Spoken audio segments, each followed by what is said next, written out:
Welcome everyone in your own channel वांगशन wellwisher. Hi, it's me Ratri Shaikh. आज मैं आप सबके साथ लूसिडिटी का 2 पार्ट एक साथ शेयर कर रही हूँ। आई होप कि आपको ये पसंद आएगा।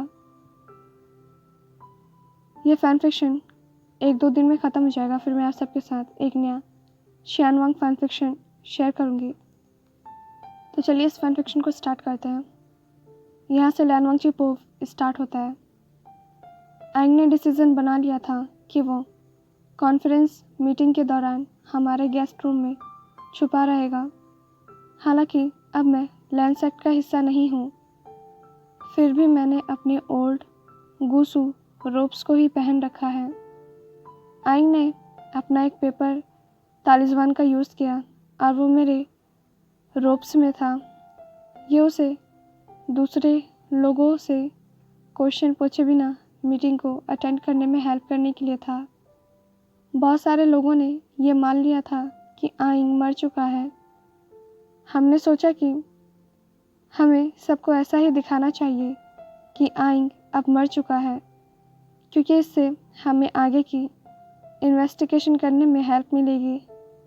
बाओशन सेरन ने उसे शेप शिफ्टिंग टेक्निक्स को सिखाया था ताकि वो अपने अपीयरेंस को चेंज कर सकता था।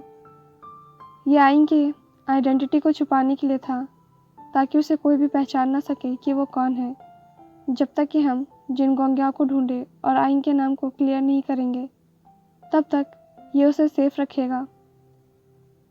मुझे ये अच्छा नहीं लगा कि हमें आइंग को इस तरह से छुपाना पड़ रहा है, पर उसी वक्त पर ये उसके लिए एक सेफ ऑप्शन था। हम बाकी के कल्टीवेशन वर्ल्ड में क्लीन होकर आने वाले थे, लेकिन हमने डिसाइड किया कि हम जिन गोंग्याओ और इन्फॉर्मेशन चाहते हैं। मेरा हंगुंजुन की तरह एक्ट करना एक अच्छा आइडिया था। अब कोई भी मुझसे ये उम्मीद नहीं करेगा कि मैं सेक्ट में नहीं रहूँगा। हाँ, मैं सेक्ट का हिस्सा नहीं हूँ, पर फिर भी मुझे ऐसा एक्ट करना पड़ रहा है। लेकिन मैं वैसा ही एक्ट कर सकता हूँ जैसा मैं हूँ। मैं ये सिर्फ आइंग के लिए ऐसा नहीं कर रहा हूँ, बल्कि अपने ब्रदर के लिए भी कर रहा हूँ। इस वक्त ये मीटिंग बहुत ज़्यादा ही बोरिंग है। मुझे कभी भी ऐसी चीज़ों में इंटरेस्ट नहीं था, पर मैं यहाँ एक रीज़न के लिए आया हूँ। मैं उस पेपरमैन को फील कर सकता हूँ जिसमें आइंग कंट्रोल था। वो मेरे स्लीव के अराउंड मूव हो रहा था। ये थोड़ा सा डिस्ट्रैक्शन था, लेकिन मैंने इतना ध्यान नहीं दिया। लेकिन ज़्यादातर मीटिंग में जांग वांगयन ने मुझ पर नज़र रखा हुआ था। वो कंफ्यूज दिख रहा था और मैं श्योर हूँ कि वो इस बात से हैरान होगा कि वो आइंग को क्यों नहीं देख पा रहा है। जल्द ही मेरे ब्रदर ने जिन गोंग्याओ को मीटिंग में लेकर आए। ब्रदर ने सेक्सुअल असॉल्ट्स का जिक्र नहीं किया। मुझे समझ आया कि उन्होंने ऐसा क्यों नहीं किया। ये एक पर्सनल बातें थी और दूसरे सेक्ट के सामने इस बात को कहने की ज़रूरत नहीं थी। जल्द ही दूसरे सेक्ट के लोगों ने भी जिन गोंग्याओं के साथ अनकंफर्टेबल इंट्रैक्शन के बारे में बताना शुरू कर दिया, और ऐसा महसूस हुआ कि ये इंसान हमेशा कुछ न कुछ करने की तैयारी में लगा रहता है। मुझे ये अजीब नहीं लगा कि मैंने अपने ब्रदर को जिन गोंग्याओ और उस पर यूज़ की गई रिसेंटफुल एनर्जी से मैंने उन्हें आज़ाद करा दिया। उसके बाद जिन गोंग्याओ के ठिकाने का कोई भी साइन नहीं था। वो कहाँ गया किसी को नहीं पता, पर किसी ने उसे नहीं देखा। ब्रदर ने बताया कि उन्होंने जिन गोंग्याओ को तब से नहीं देखा है जब से उन्होंने जिन गोंग्याओ के बारे में सबको बता दिया है। एक डिसाइपल ने पूछा, अगर मैं पॉइंट आउट कर सकता हूँ तो कब से प्रॉपर और प्रोमिनेंट हंगुंजुन ऐसे इम्प्रॉपरली बैठ सकते हैं। ब्रदर ने कंफ्यूज्ड होकर मुझे देखा। मैं भी थोड़ा सा कंफ्यूज था। मैं पहले की तरह स्ट्रेट नहीं बैठा था और ना ही मैं झुककर बैठा था, या मैं ऐसे किसी भी तरह से नहीं बैठा था कि लोगों को लगे कि मैं इम्प्रॉपरली बैठा हूँ। मैंने कोई आंसर नहीं दिया। ब्रदर ने मेरे लिए पूछा, तुम्हारे कहने का क्या मतलब है? वो वैसा ही बैठा है जैसा वो नॉर्मली बैठता है। इतने में ही सेक्ट लीडर याओ ने कहा, मैंने सुना है कि यीलिंग पेट्रिया के डिसअपेयर होने के बाद आपका वक्त बहुत मुश्किल से गुजर रहा है, लेकिन ऐसा तो आपको देखकर नहीं लगता। मैंने पूछा, आपको ऐसा क्यों लग रहा है कि मैं मुश्किल वक्त के साथ गुजर रहा हूँ? सेक्ट लीडर याओ ने एक्सप्लेन करते हुए कहा, आप बहुत मुश्किल से ही दिखाई देते हैं, और यहाँ तक कि यीलिंग पेट्रिया के डिसअपेयर होने से पहले आप डिसअपेयर हो गए थे, और अब आप अचानक से वापस आ गए हैं। कोई भी ऐसा ही सोचेगा कि आप कुछ सालों से सेक्लूजन में थे। मैंने पूछा, सेक्ट लीडर याओ, आपको दखल देने का कुछ ज़्यादा ही शौक है। मेरे अचानक ऐसे सवाल से बहुत सारे लोग सरप्राइज हो गए थे। मैंने उनसे कहा, मैं एक ऐसा पर्सन हूँ जिसके बारे में लोग जानते हैं कि ना तो उसे बहस करने में और ना ही अपनी एनर्जी वेस्ट करने में इतना ज़्यादा इंटरेस्ट है। क्या आप किसी तरह से इस गॉसिप के लिए डेस्परेट हैं? सेक्ट लीडर याओ ने कहा, होंगुन-जुन, मेरे कहने का ये मतलब नहीं है। आप बस बहुत मुश्किल से ही दिखाई देते हैं या फिर बोलते हैं। आपको इस तरह बाहर देखना और मीटिंग में देखना सरप्राइजिंग है। और ये भी कहा गया था कि वुविशन के क्राइम्स के अगेंस्ट जो भी मैटर्स थे वो सब गलत थे, और आप वो इन्वेस्टिगेट कर रहे हैं। ऐसा लग रहा है कि आपने अपनी निगाहें अपनी तरफ ही जमा ली है। ये सुनते ही मैं खड़ा हो गया और मैंने उनसे कहा, मुझे खुद को किसी के भी सामने एक्सप्लेन करने की कोई ज़रूरत नहीं है, और मैं वुइंग के इनोसेंस को प्रूव करूँगा। एक बार जब मैं ऐसा करूँगा तब मुझे यकीन है कि आपको सॉरी फील होगा कि आपने कभी मुझे क्रॉस किया था। ये कहकर मैं मीटिंग हॉल से चला गया। मैं ऐसे मीटिंग में एक सेकंड भी नहीं रुक सकता था जहाँ पे बेवजह की बातें हो रही हों। मैं दोबारा अपने गेस्ट रूम में गया और आइंग पेपरमैन से फिर से कॉन्शियसनेस में आ गया। ब्रदर भी थोड़ी देर बाद वहाँ पर अपेयर हुए। ब्रदर ने पूछा, वांग जी, क्या तुम ठीक हो? मैंने कहा, हाँ मैं ठीक हूँ। फिर मैंने अपने गुसु रोप्स को रेगुलर रोप्स में चेंज किया और मैंने कहा, अब कोई भी गुसु रोप्स नहीं। एक दिन सबको ये पता चल ही जाएगा कि मैं सेक्ट में नहीं हूँ। मैं सच में सेक्ट में नहीं रहता हूँ। ब्रदर ने कहा, मैं जानता हूँ, और उन्हें अपने आसपास मत आने दो। तुम और आशियन फिर से घर वापस जा सकते हो। अगर तुम चाहो तो मैं यहाँ तुम्हारा इंतज़ार करूँगा। मैं तुम्हें बता दूँगा अगर यहाँ कुछ भी होता है। मैंने आइंग की तरफ देखा और पूछा, तुम क्या सोचते हो? आइंग ने कहा, क्योंकि हम अभी भी ये सब प्ले कर रहे हैं कि मैं मर चुका हूँ, तो ये सबसे अच्छा है। जब तक हमारे पास ज़्यादा इन्फॉर्मेशन ना हो तब तक मैं लो प्रोफाइल में ही रहूँगा। हमारे पास शिचनगा के लिए एविडेंस रेडी है, लेकिन हमें अभी भी मेरे लिए एविडेंस को कलेक्ट करना है। अगर तुम यहाँ रुकना चाहते हो तो मैं वापस जा सकता हूँ। मैं थोड़ी देर के लिए वाइपो के साथ रह सकता हूँ। तुम्हारी यहाँ अभी भी ज़रूरत हो सकती है। मैंने कहा, मुझे हमारा सेपरेटली एक्ट करना बिल्कुल भी पसंद नहीं है। मैं तुम्हारे साथ रहना पसंद करूँगा। आइंग ने पूछा, मैं जानता हूँ, लेकिन अगर तुम तुम्हारे ब्रदर की हेल्प नहीं करोगे तो फिर कौन करेगा? मेरे ब्रदर के पीछे से आवाज़ आई, मैं कर सकता हूँ। हम सब पीछे टर्न हुए उस पर्सन को देखने के लिए, और वहाँ पर एक मैन खड़ा हुआ था जिसके वाइट हेयर और पेल एम्बर आइज थे। वो वाइट और ब्लैक रोब्स में था और वो मेरे ब्रदर के ही एज का लग रहा था। मैंने पूछा, तुम कौन हो? उसने रिप्लाई देते हुए कहा, वेल, मैं रेंगवांग हूँ। ये मेरा ह्यूमन फॉर्म है। मैं अब भी तुम्हारे ब्रदर के साथ क्लोज रह सकता हूँ और वो मेरे साथ परफेक्टली सेफ रहेगा। ब्रदर ने पूछा, तुम आउल हो?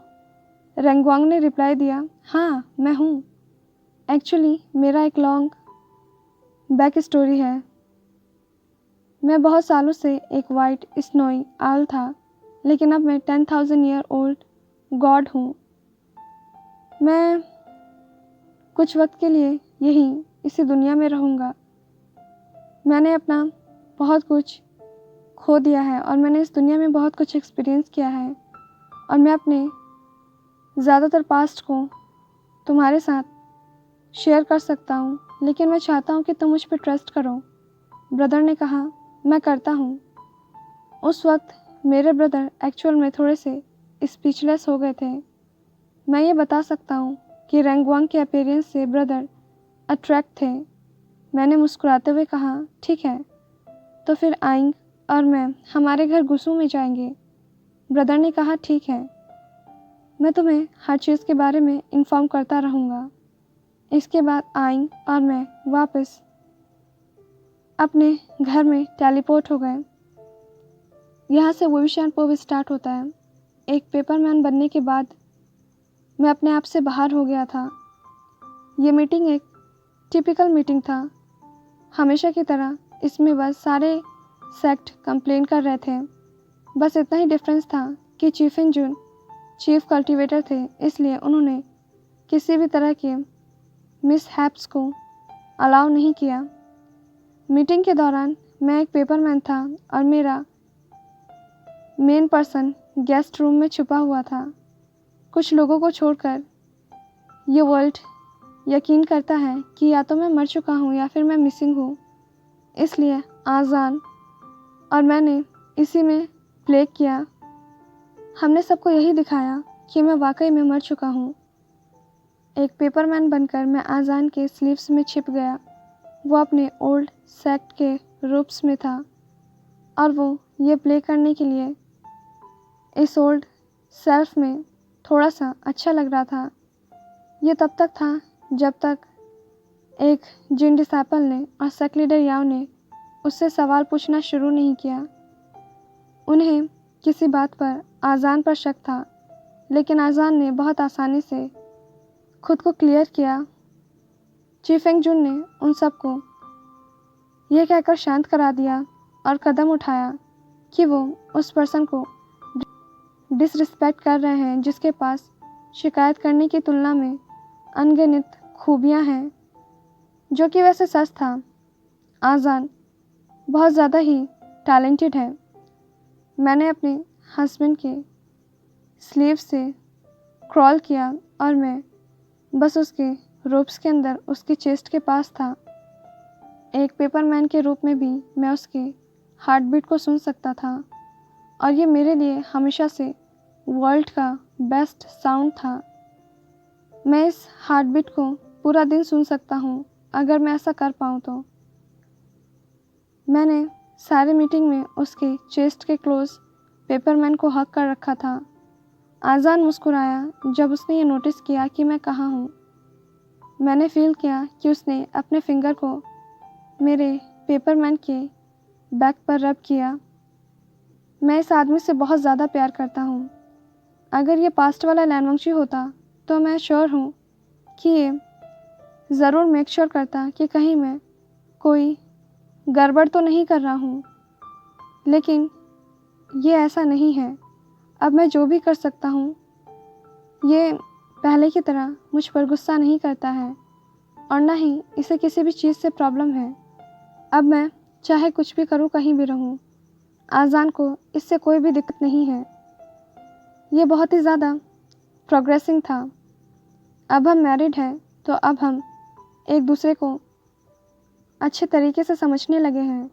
जब आज़ान हमारे रूम में वापस आया तो मीटिंग के बाद मैंने उसे कंफर्टेबल देने के लिए कुछ मिनट उसके साथ बिताए। कई लोग पहले से ही उससे सवाल पूछ रहे थे, जिसका मतलब है कि गॉसिप दूसरे सेक्ट में फैल रही थी। मैंने पूछा, क्या तुम ठीक हो? उसने मुझे हक करते हुए कहा,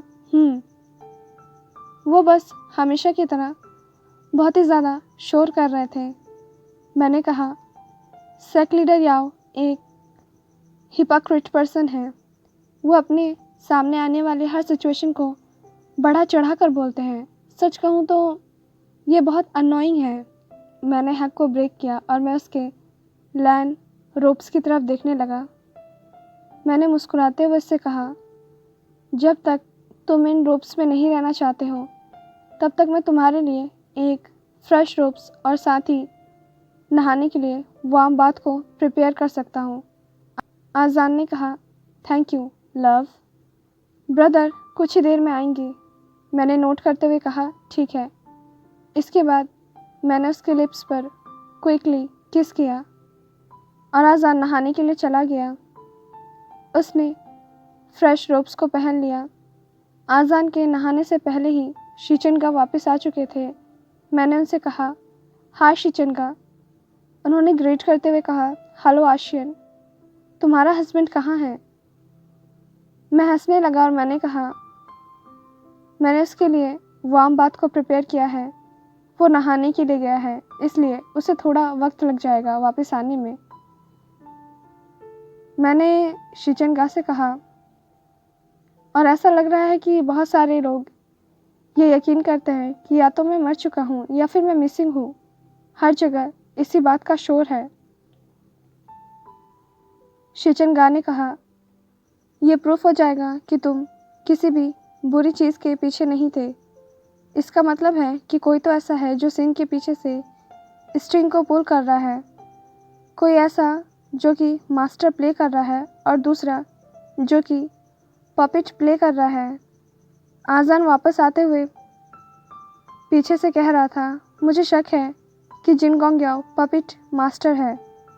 जो भी उसका पपेट है वो मैस क्रिएट करने में अपना काम बहुत अच्छे से कर रहा है। शीचनगा ने कहा, वेल, पहले हमें जिन गोंग्या को ढूंढना होगा। मैं दागा के साथ जल्द ही बैठकर इस मैटर पर डिस्कस करूंगा कि वो कौन सी जगह पर जा सकता है, लेकिन तुम दोनों आसपास नहीं रह सकते हो। तुम दोनों गुस्सों में अपने रूम में जा सकते हो और मैं तुम्हें हर चीज़ के बारे में इन्फॉर्म करता रहूँगा। मैंने पूछा, क्या आप श्योर हैं? शीचनगा ने कहा, अगर तुम अपने डेथ के इस गेम को प्ले करना चाहते हो तो तुम्हें छुप कर रहना होगा। तुम देखो, इस चीज़ में देखे जाने का रिस्क नहीं ले सकते हो। इससे बस इतना ये समझ में आता है कि तुम दोनों को तब तक छिपे रहना होगा जब तक कि तुम्हारे सामने आने की ज़रूरत नहीं हो। मैंने नोट किया और आजान की तरफ देखते हुए पूछा, तुम क्या सोचते हो? उसने कहा, मैं ब्रदर से एग्री हूँ, लेकिन मैं इन्हें ये सब कुछ अकेले नहीं करने देना चाहता हूँ। शीचनगा ने कहा, मैं अकेला नहीं हूँ। मेरे पास दागा है और रेंग वांग भी है, जो कि आजकल मेरे पास कुछ ज़्यादा ही रहने लगा है। मुझे लगता है कि एक पॉइंट पर वो मेरा स्पिरिचुअल कैंपेनियन है। मैंने कहा, वैसे भी अगर कुछ हुआ तो हम क्विकली उन तक पहुंच सकते हैं। ये सेफ होगा कि मैं अभी के लिए किसी के सामने ना आऊँ और छुप जाऊँ। अगर तुम अपने ब्रदर की हेल्प करना चाहते हो तो मैं समझ सकता हूँ। आजान ने कहा, मैं कभी भी तुम्हें अकेले नहीं छोड़ूंगा, कभी भी नहीं, चाहे कुछ भी हो जाए। दोबारा नहीं, फिर से नहीं। शीचनगा ने हमारा अटेंशन लेते हुए कहा, हे तुम दोनों, अभी घर जाओ, ठीक है? सब ठीक होगा। आजान ने शाय किया और उसने नोट किया। इसके बाद उसने मेरे हाथ को पकड़ा और हम हमारे घर गुस्सू में वापस टेलीपोर्ट हो गए। मैंने कहा, आजान, मैं शीचनगा के आसपास अपनी कुछ बेस को रखूँगा। मैंने अश्योर करते हुए कहा, डोंट वरी, सब ठीक हो जाएगा। आजान ने कहा, ठीक है। आजान ने कहा, ठीक है। मैंने फिर से आजान से कहा, इसी बीच शायद हम ये इन्वेस्टिगेट कर सकते हैं कि जिन गोंग्याओ कहाँ पर है। आजान ने कहा, हाँ, ये एक अच्छा आइडिया है। मैं सोच सकता हूँ कि जिन गोंग्याओ के आसपास अक्सर कौन रहता था। मैंने पूछा, काश कि मैं इसमें तुम्हारी हेल्प कर सकता, लेकिन मैं सनशॉट कैंपेन के बाद जिन गोंग्याओ के आसपास नहीं था, इसलिए मुझे नहीं पता। कि कौन उसके सबसे ज़्यादा क्लोज़ है, लेकिन क्या कोई ऐसा सेक्ट या फिर कोई ऐसा ग्रुप हो सकता है जिसके पास वो रुका हो? आज़ान ने कहा, मैंने उसे एक न्यूली फॉर्म्ड सेक्ट के लीडर के साथ बात करते हुए देखा था जब तुम अपने माउंट्स में रह रहे थे। मैंने पूछा, न्यूली फॉर्म्ड सेक्ट? आज़ान ने एक्सप्लेन करते हुए कहा, यह एक मोलिंग सू सेक्ट है। वो लीडर लैंड सेक्ट का फॉर्मर मेंबर है। उसका नाम शूशी है। सनशॉट कैंपेन के दौरान उसने वन सेक्ट को हमारे सीक्रेट के बारे में बताया था, इसलिए उसे हमारे सेक्ट से निकाल दिया गया था। मैंने पूछा, शोशी, ये साउंड इतना फैमिलियर क्यों लग रहा है?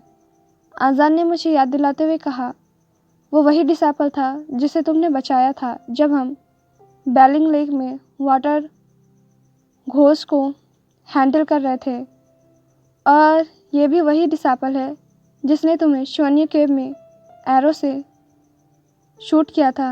मैंने कहा, हाँ याद है मुझे। इसके बाद वो मेरे पास आया था। अच्छा, वो पर्सन। मुझे अभी भी याद है कि दूसरे लोग उसका मजाक उड़ा रहे थे और उस पर हंस रहे थे क्योंकि वो हमेशा खुद को तुमसे कंपेयर करने की कोशिश करता था। मुझे याद है कि वो हमेशा ये सोचता था कि अगर तुम कुछ भी कर सकते हो तो वो भी कर सकता है, और वाह, उसका स्किल तो बस बेस्ट ही था। ये सुनकर आज़ान मुस्कुराने लगा। आज़ान ने कहा, उसके सेक्ट में ज़्यादातर चीज़ें लैंड सेक्ट जैसे ही सिमिलर है। वो म्यूजिक कल्टीवेशन का यूज़ करते हैं, हालांकि वो पढ़ाने में इतने अच्छे नहीं हैं, इसलिए वो अच्छे से प्ले नहीं कर पाते हैं। मैंने कहा, अगर उन्होंने प्रॉपरली नहीं सीखा तो वो सही ढंग से पढ़ा भी नहीं पाएंगे, और अगर वो लैंड सेक्ट को कॉपी कर रहे हैं तो इसका मतलब है कि या तो वो लैंड सेक्ट की तरह बनना चाहते हैं या फिर लैंड सेक्ट से बेहतर बनना चाहते हैं, जो कि कभी नहीं होगा क्योंकि तुम्हारा फैमिली सेक्ट बहुत वक्त से है और इसकी एक लॉन्ग हिस्ट्री है। यहाँ तक कि अगर तुम अपने रूल्स को एडजस्ट करते हो या फिर किसी मेथड से चिपके हुए रहते हो तो शायद ये एक बेस्ट सेक्ट होगा, और अगर ये बेस्ट सेक्ट नहीं होगा तो एटलीस्ट ये एजुकेशन के लिए बहुत ज़्यादा ही बेस्ट होगा। और इसका प्रूफ वो सक्सेसफुल स्टूडेंट है जो कि वहाँ से सक्सेसफुल बनकर निकलते हैं। आज़ान और ज़्यादा मुस्कुराने लगा मुझे बातें करता हुआ देखकर। मैंने पूछा, तुम मुझे ऐसे क्यों देख रहे हो? उसने कहा, कोई ऐसा पर्सन जिसका सेक्ट के साथ इतना ज़्यादा इशू हो, वो सेक्ट के बारे में इतना कुछ कैसे जान सकता है? तुम वाकई में इस बारे में बहुत कुछ जानते हो। मैं इम्प्रेस्ड हूँ तुमसे। मैंने शायर करते हुए चकल किया और कहा, हाँ मैं मानता हूँ कि मैं बहुत प्लेफुल और मिचीवियस था, पर इसके साथ ही मैं तुम्हारी फैमिली हिस्ट्री के बारे में बहुत कुछ जानता हूँ। मैंने ज़्यादातर लेसन में अटेंशन दिया था, लेकिन अगर वो ओल्ड मैन दोबारा रूस के बारे में बातें करने लगता तो फिर मैं अपना अटेंशन नहीं देता था। इतना सुनते ही आज़ान ने मुझे अपनी तरफ खींचा और अपने आर्म्स को उसने मेरे अराउंड रैप्ट कर लिया। हमारी बॉडी एक दूसरे के साथ प्रेस्ड हुई। आज़ान ने कहा, मैं अब भी इम्प्रेस्ड हूँ। मैंने अपनी आंखों को रोल करते हुए कहा, हाँ ठीक है। उसने मुझे हग किया और फिर मेरे लिप्स पर किस किया। मैं ये जानकर खुश था कि आज़ान ये जानता है कि मैंने उसकी फैमिली हिस्ट्री पर अटेंशन दिया था। अगर गुसू में एजुकेशन और सक्सेसफुल स्टूडेंट प्रोडक्शन नहीं होता तो शायद ये गुसू लैंड सेक्ट भी नहीं होता। और हमारा ये पार्ट यहीं पर एंड होता है। आई होप कि आपको ये पसंद आएगा। अगर आपको ये पार्ट पसंद आता हो तो प्लीज़ वीडियो को लाइक, चैनल को सब्सक्राइब और मुझे अपना वैल्यूएबल कमेंट ज़रूर सेंड कीजिएगा। आपसे मिलते हैं नेक्स्ट पार्ट में। Till then be happy, stay healthy, thanks for watching.